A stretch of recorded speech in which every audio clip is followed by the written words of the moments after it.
إن الحمد لله نحمده ونستعينه ونستغفره ونؤمن به ونتوكل عليه ونعوذ بالله من شرور أنفسنا ومن سيئات أعمالنا من يهد الله فلا مضل له ومن يضلله فلا هادي له ونشهد أن لا إله إلا الله وحده لا شريك له ونشهد أن سيدنا وسندنا وطبيعنا حبيبنا حبيب طبيب قلوبنا ومولانا محمدا عبد الله ورسوله الذي أرسله بالحق بشيرا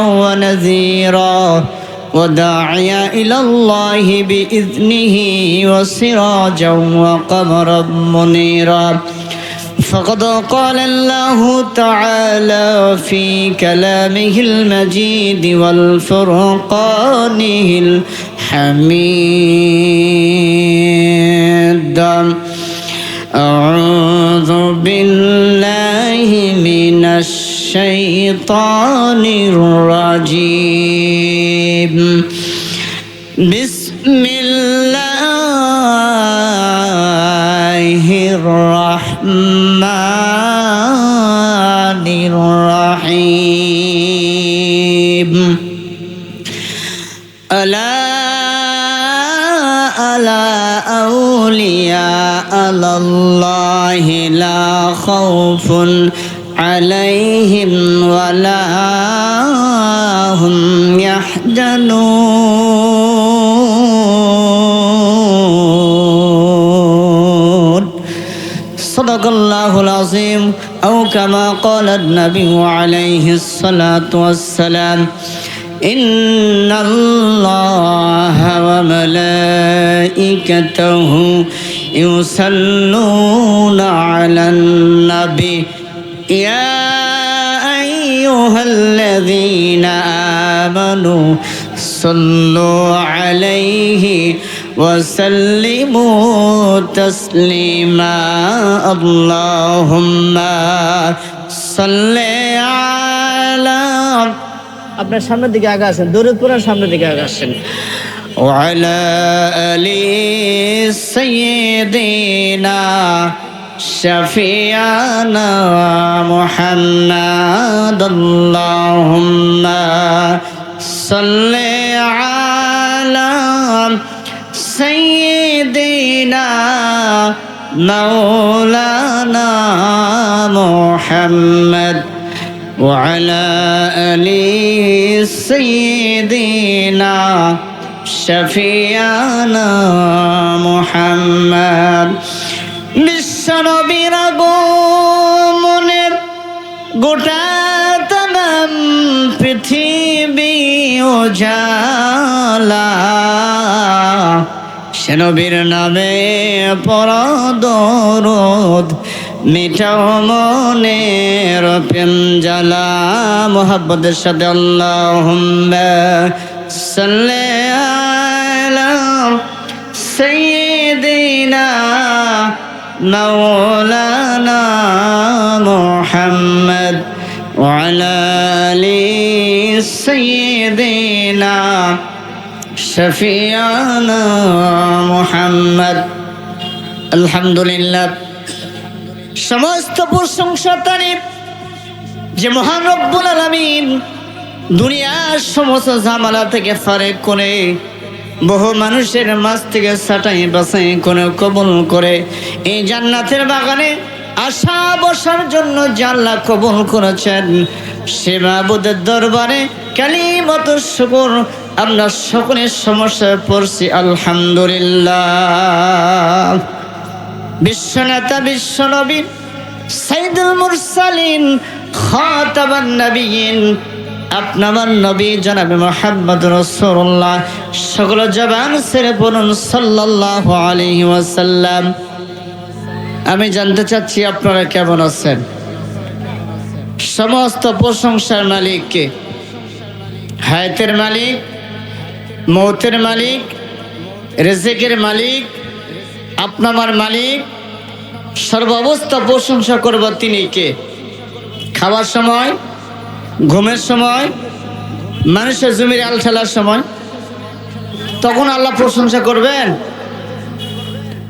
সম্মানিত ভাইয়ের আমার, সম্মানিত বাবাজির আমার, আমরা আজকে যে মাহফিল আয়োজন আপনারা করেছেন, একজন ওলি আপনাদের মাঝে ঘুমিয়ে আছেন। ওলির মাঝে আমরা এসেছি কোরআনের ডাকে, ইসলামের ডাকে। এই মাজারে এসে যদি আমরা শিরক করি, বেদাত করি, তাহলে কিয়ামতের ময়দানে আপনা আমি ধরা খেয়ে যাব। প্রথম অবস্থা কবরে, হাসর মিজান তো আছেই। তো যেহেতু সময় স্বল্প, কথা হবে অল্প, আমি আপনাদের মাঝে একটা আয়াতে কালিমা তেলাওয়াত করেছি। যেহেতু ওলির মাজার, এখানে কিছু ওলির কথা বলা দরকার। কি বলেন? বলা দরকার কি না? সম্মানিত ভাইরা আমার, ওলি কারা আগে জানতে হবে, জানা দরকার নাই? ওলি কারা? ওলি শব্দ তো আল্লাহর বন্ধু। আল্লাহর কি বন্ধু? আপনারা জবাব দিবেন, ওলি যারা, তারা কি নামাজ কাজা করেছে, মিথ্যা কথা বলেছে, দুর্নীতির সাথে জড়িত ছিল না? আমার বাবাজি, আমার বন্ধুরে, ওলি যারা ভয় করবে আল্লাহ তাআলাকে, মুমিন যারা, ঈমানদার যারা, তারা আল্লাহ তাআলাকে সর্ব অবস্থা ভয় করবে। কারণ যদি আপনি আল্লাহ তাআলাকে ভয় করে চলেন, আর ভয়ের মধ্যে জয় আল্লাহ তাআলা দান করবে। এই জন্য ভাই আমার, আপনাদের মাঝে আলোচনা করতে চাই, ওলি যারা আর তাদের ভেতরে আল্লাহ তাআলার ভয় সব সময় ভয়ে কাজ করে। একজন ওলির আলোচনা আপনাদের মাঝে করতে চাই।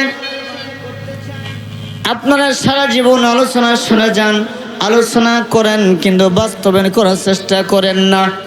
এই জন্য আলোচনা করব, শুনব, আর বাস্তবায়ন করার দরকার আছে না নাই? আছে না? فمن يعمل مثقال ذرة شرا يره। আপনি যদি যারা পরিমাণ গুনাহ করেন হিসাব হবে, আর যারা পরিমাণ সওয়াব হলে হিসাব হবে না? হবে না? আমার বন্ধুরা, আমার ভাইরা আমার, আবু সালেহ মুসাযুমি রাহমাতুল্লাহ আলাইহি, তিনি নদীর ধারে যাচ্ছিলেন, যাবার পথে আসরে আজানের সময় হয়ে গেল। তিনি চিন্তা করে, সামনে নামাজ আমাকে আদায় করতে হবে, কিন্তু ক্ষুধার্ত, পেটে খুব ক্ষুধার্ত। ওযু করতেছেন, ওযু করতে গিয়া তার সামনে দিয়ে একটি আনার ফল ভেসে যাচ্ছেন, আর তিনি ক্ষুধার্ত অবস্থা ছিলেন, তার পেটে খুব ক্ষুধা।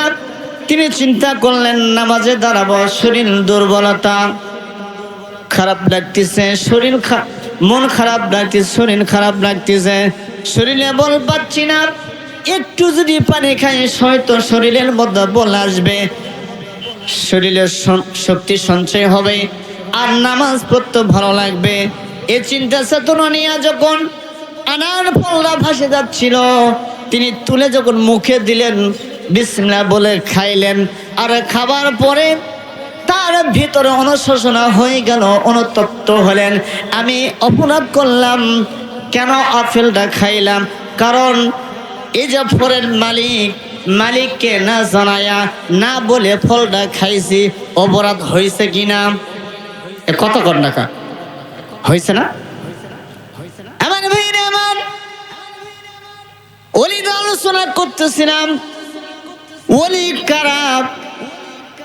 তার ভিতরে অলিত্ব ছিল কিনা। এমনি এমনি অলি দাবি করলে হবে না, তার ভিতরে আল্লাহর ভয় থাকা লাগবে, লাগবে কিনা। আবু সালেহ মুসা জুঙ্গি রহমাতুল্লাহ আলাইহি চিন্তা করলেন, আমি যে অপরাধ করলাম, ফল খাইলাম, গুনাহ হয়ে গেল, মারাত্মক গুনাহ হয়েছে। আর দুনিয়ার জমিনে যদি আপনি কোন মানুষের সাথে খারাপ আচরণ করেন বা অপরাধ করেন, আর ওই ব্যক্তির কাছে যদি আপনি মাপ না চান, সে যদি আপনাকে না মাপ করে, মহান আল্লাহ তাআলা আপনাকে কখনো ক্ষমা করবে না। ক্ষমা করবে? আপনি একজনের কাছে অপরাধী, আপনি ওই ব্যক্তির কাছে মাপ চাওয়া লাগবে। মাপ না চাইলে, সে ক্ষমা না করলে আল্লাহ তাআলা আপনাকে ক্ষমা করবে না। যদি আপনি ইবাদত গুজার, তাহাজ্জুদ গুজার, যত বড় ইবাদত গুজার হন না কেন, ওই ব্যক্তির কাছে আপনাকে মাপ নেওয়া দরকার আছে না নাই? আল্লাহর ওলি আবু সালেহ মুসা জুঙ্গি রাহমাতুল্লাহ আলাইহি চিন্তা করলেন, আমি যে অপরাধ করলাম, আমাকে ক্ষমা নেওয়ার দরকার। তিনি এক মুহূর্ত দেরি করলেন না, তিনি ওই ফলের মালিককে খোঁজার জন্য রওনা দিলেন। তিনি দূর থেকে লক্ষ্য করে দেখে ওই যে বাগান দেখা যায়, হয়তো ওই বাগানের মালিক হতে পারে, ওই বাগানে থাকতে পারে। তিনি চলে গেলেন, ওই বাগানে চলে গেলেন, যা দেখলেন দুজন দারোয়ান বাগান পাহারা দিচ্ছে। জিজ্ঞাসা করলেন, ভাই এ বাগানের মালিক কে? অমুক গ্রামে অমুক জায়গায় বাড়ি তার। তিনি চলে গেলেন বাসায়, সালাম দিলেন, সালামের জবাব দিলেন, কথা বর্তনের জন্য দাঁড়িয়ে গেলেন দরজার সামনে। বললেন, হুজুর আমি এসেছি আপনার সাথে দুইটি কথা বলার জন্য। মুরব্বী দরবেশ আব্দুল সাইবিন বাহিরে আসলেন, বললেন, বাবা কি জন্য এসেছ, কি কারণে এসেছ, তোমার মনের কথা আমাকে খুলে বলো। আবু সালেহ মুসা জুঙ্গি রাহমাতুল্লাহ আলাইহি বললেন, হুজুর কি বলবে, দুঃখের কথা, আজ গেল না মনের ব্যথা। হুজুর আপনার গাছের একটি ফল আমি খেয়েছি, অপরাধ করেছি আপনাকে না বলে, এই জন্য আমি অনুতপ্ত, অনুশোচনা। আপনি যতক্ষণ আমাকে ক্ষমা না করবেন, আমার আল্লাহ আমাকে ক্ষমা করবে না। আমি অপরাধী আপনার কাছে, আর মাপ নেওয়ার জন্য এসেছি, আপনি আমাকে মাপ করেন, ক্ষমা করে দেন। দরবেশ আব্দুল সাইবিন বলল, বাবা তুমি বাহিরে বসো, আমি ভেতরে যাব আর চলে আসব। দরবেশ আব্দুল সাইবিন ভেতরে গেলেন, ভেতরে গিয়া ধ্যান মগ্ন হলেন। তিনি সিজদায় পড়লেন, ধ্যান করলেন, এটা আমার কাছে এসেছে, এটা হিনার টুকরা হতে পারে, কারণ সাধারণ কোনো যুবক নয়। কারণ আমার গাছের ফল কত নষ্ট হচ্ছে, কত বিফলে যাচ্ছে, কত ফল মানুষ পেরে খায়, একদিনের জন্য ক্ষমা চাইতে আসে নাই। আর যে ব্যক্তি আমার কাছে এসেছে, অবশ্যই তাকে ধরে রাখা লাগবে, কারণ আমার জীবনে কাজে লাগতে পারে কিনা, পারে কিনা। আমার যুবক ভাইরা, আমার বন্ধুরে, আপনি গভীর মনোযোগ কান লাগান। যেহেতু অলির মাজার, আপনার অলির মাজারে এসেছেন, আশা ভালো, কিন্তু শিরক করবেন না। অলির জীবনে আলোচনাগুলো আপনার অন্তরে সিটিং ফিটিং করেন, সে অনুযায়ী যদি আপনি সারা জীবন আমল করতে পারেন, আল্লাহ তাআলা আপনাকে আমাকে এ আমলের যাজা দান করতে পারে কিনা, পারে কিনা। দরবেশ আব্দুল সাইবিন ভিতর থেকে বাইরে আসলেন, এসে বললেন, বাবা আমি তোমাকে ক্ষমা করতে পারি, একটি শর্ত ক্ষমা করতে পারি। বলে, কি শর্ত?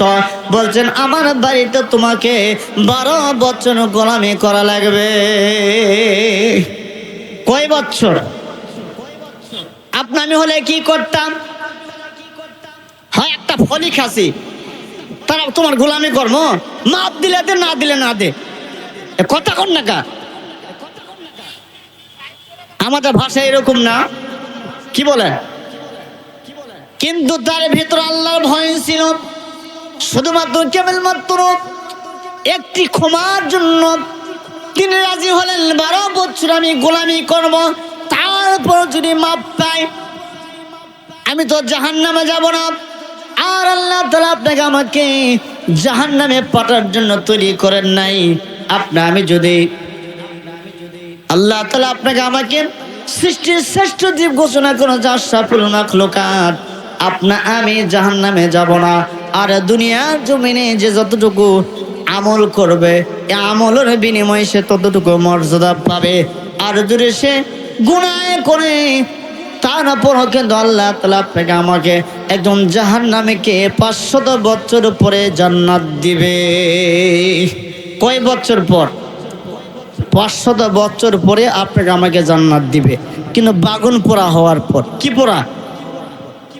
বেগুন পোড়া হওয়ার পর আল্লাহ আপনাকে আমাকে জান্নাত দিবে। এর আগে আপনি জান্নাত পাবেন না। এই জন্য জান্নাতে যাওয়ার জন্য দুটি কাজ করবেন, নেকির পাল্লা ভারী হবে যদি আপনি দুইটা কাজ করেন। 1 নাম্বার কাজ, ইস্তেগফার পড়া লাগবে সর্বাবস্থা। আর এই ইস্তেগফার আমলের কারণে আপনার নেকির পাল্লা আল্লাহ ভারী করে দিবে, গুনার পাল্লা হালকা হবে।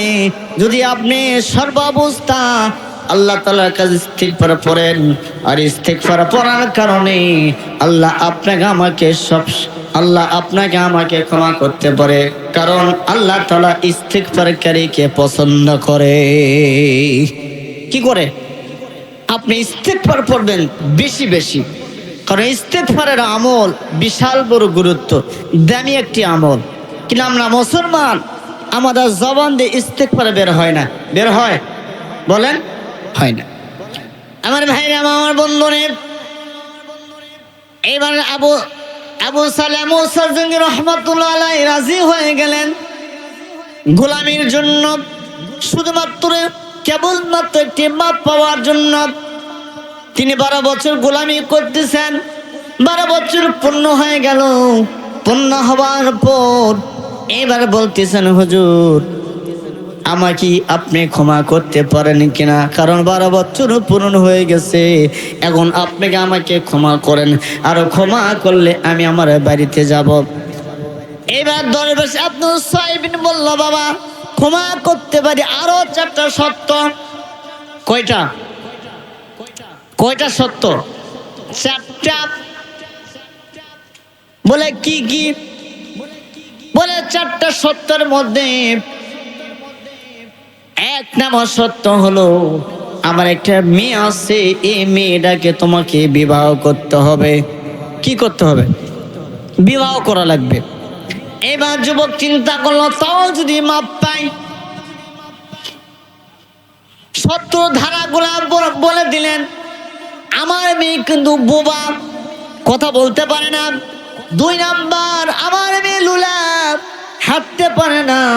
3 নাম্বার, আমার মেয়েটা কালো কুরসি, আমার মেয়ের মতন কালো এই জগতের কেউ নাই। 4 নাম্বার, আমার মেয়ে ঠসা, শুনতে পারে না। তারপরে যুবক রাজি হয়ে গেলেন বিবাহ করার জন্য, কারণ মাপের দরকার। কি বলেন? দরকার কি না? এই জন্য ভাইরা আমার বন্ধুরে, অপরাধী কিন্তু বিশাল বড় একটি অপরাধ, কিন্তু বিশাল বড় একটি মারাত্মক গুনাহ। আপনি ভাইয়ের সাথে, বোনের সাথে, পাড়া প্রতিবেশীর সাথে, হয়তো আপনার ছেলের সাথে যখন আপনি অপরাধী হয়ে যাবেন, আর দুনিয়ার জমিনে বেঁচে থাকতেই ওই তাদের কাছে ক্ষমা নেওয়া দরকার আছে না নাই? আছে না? এই জন্য ভাইরা আমি আলোচনা করতেছিলাম, আপনার ভিতরে আল্লাহ তাআলার ভয় থাকা লাগবে। ভয় যদি আপনার না থাকে, জয় আপনি পাবেন না, আপনার কাছে বিজয় আসবে না। বিজয় আসতে গেলে, বিজয় নিতে গেলে সর্ব অবস্থা মহান আল্লাহ তাআলাকে ভয় করা লাগবে।